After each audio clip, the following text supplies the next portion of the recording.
There's a lot to like about Facebook's planned digital currency. The company says the Libra will simplify banking, and it's a cheaper way of sending money across borders. And millions of Facebook users who don't have bank accounts will finally be part of the global financial system. But the US Congress is skeptical. Facebook has demonstrated through scandal after scandal that it doesn't deserve our trust. Look at Facebook's record. We'd be crazy to give them a chance to experiment with people's bank accounts, to use powerful tools they don't understand, like monetary policy, to jeopardize hardworking Americans' ability to provide for their family. The head of the Libra project, David Marcus, faced lawmakers on Tuesday. His testimony follows criticism from U.S. Treasury Secretary Steven Mnuchin that Libra could be used by terrorists. U.S. Federal Reserve Chair Jerome Powell has also raised concerns over privacy and the stability of financial markets. Facebook says it wants to work with governments to get the project off the ground. We expect the review of Libra to be among the most extensive ever. We are fully committed to working with regulators here and around the world. And let me be clear and unambiguous, Facebook will not offer the Libra digital currency until we have fully addressed regulators concerned and received appropriate approvals. Marcus says user privacy and security will be priorities. And because Libra will be backed by real assets, it'll be less prone to speculation than the likes of Bitcoin. Despite the differences between Libra and other digital currencies, industry experts are optimistic. Facebook could be an on-ramp for billions of people to cryptocurrency. Once they start using cryptocurrency, once they start getting comfortable with cryptocurrency, then they can consider, are much more open to using other cryptocurrencies that could do things that Facebook coin that Libra doesn't do. Cryptocurrency investors have lost billions due to price swings and various scams. And Facebook has a patchy record in protecting its users from hackers. If the company can't convince governments that Libra will be different, Facebook's newest venture is likely to fail. Paolo Montecillo, TRT World.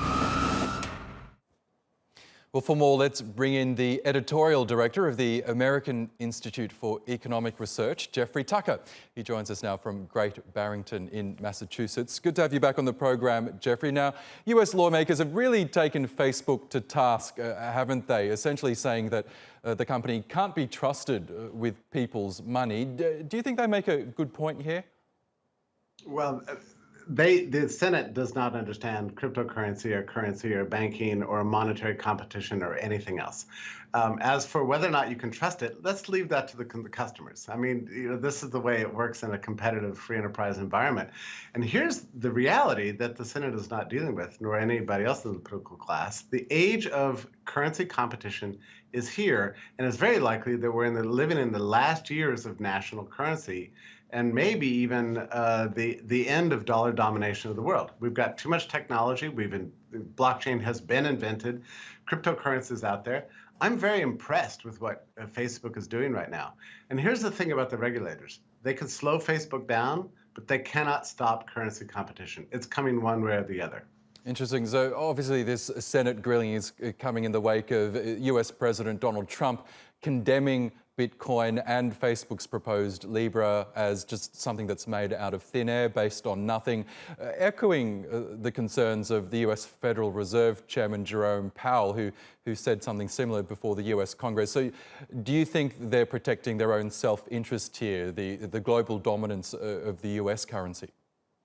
Well, if I can just use this kind of terminology, the entire American ruling class is going to defend the dollar and the existing system forever. But the thing is, the existing system doesn't work as well as the new technology. I mean, they're still rallying around old style payment systems and ECH and Federal Reserve control and things like this. But here's the thing: the great innovation of cryptocurrency, and I include in here Facebook, is that it puts both the monetary unit and the payment system together into a single package, thereby dramatically reducing counterparty risk and providing for instant settlement.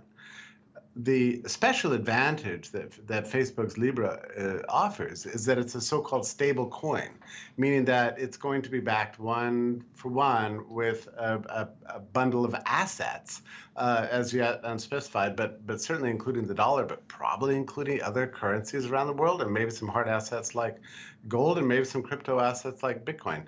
And that commodity basket will be adjusted so it has instantaneous convertibility. So that looks very much like a currency that maybe is more sound than the US dollar, if you know what I mean.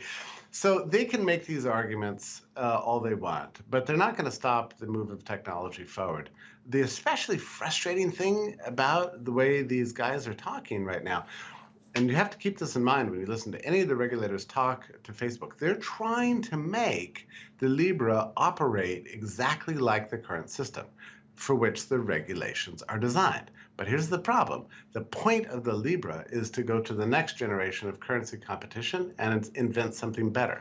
So you can't have regulations that pertain to yesterday's old technology on the new technology. So this is the great tension, and it's going to be very difficult for Facebook to explain this to to politicians and to the regulators. But as we heard in the story that we just played, I mean, Facebook really can't even be trusted with the user data of its 2 billion plus users. We know that there's a federal investigation that's currently underway.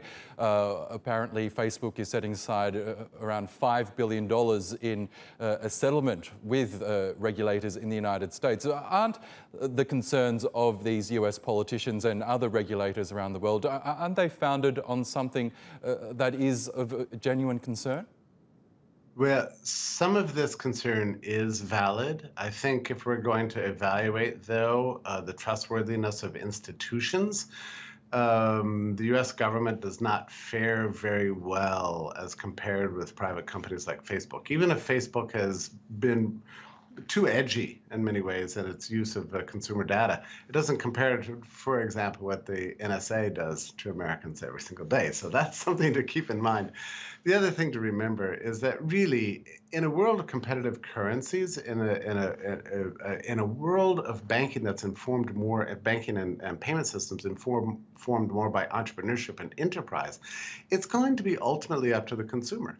The consumer may decide it doesn't like the Libra, in which case that's fine. But really, we need to let the markets decide this rather than depending on the guys who can't even control their own institutions of which they're supposed to be exercising some kind of oversight, like the NSA, like the IRS, like the CIA, and so on. Okay, now Facebook has just come out and said that, in fact, Swiss regulators will be tasked with regulating this proposed Libra currency. Do you think that's enough to allay these fears? Because the fear, of course, is that one man, Mark Zuckerberg, the CEO and founder of Facebook, will essentially be in control of the Libra. Do you think the fact that they're going to delegate this to the Swiss, will that help ease some concerns? I think well, there's a couple of very interesting things about that. One is that your observation that it is a centralized coin, and that is true. That's why I don't think this is somehow the final stage of history. This is the introduction of blockchain technology to get us to the next stage of universal currency competition. I think that's the essential contribution here. I don't like its centralization either, but eventually we're going to be moving to more decentralized crypto coins anyway, and we're not sure what that looks like. I mean, it's very hard to speculate about this because 5 years ago, nobody would have expected anything like this. But the second important point that you make is actually extremely intriguing. This is a global currency. Facebook itself is a global company. This is not a national company, and they're not inventing a national currency. It's a currency for the world. They've been very specific about that. Now, think about the tension there. We've got regulators who have a geographic jurisdiction over the dollar, which pertains only to the United States. It just so happens that it also is a global currency, but its regulation, its management takes place at the national level. Facebook is proposing something completely different. It's looking at a global marketplace, and there is going to be profound tension between national regulations over a global currency. I mean, I think we're headed to me, the globalization of everything is inevitable, especially even including currency. So they're fighting a rearguard action. It's not going to work. Not in the long term. Interesting. I guess the devil will be in the detail. Jeffrey Tucker, thank you for your time as always.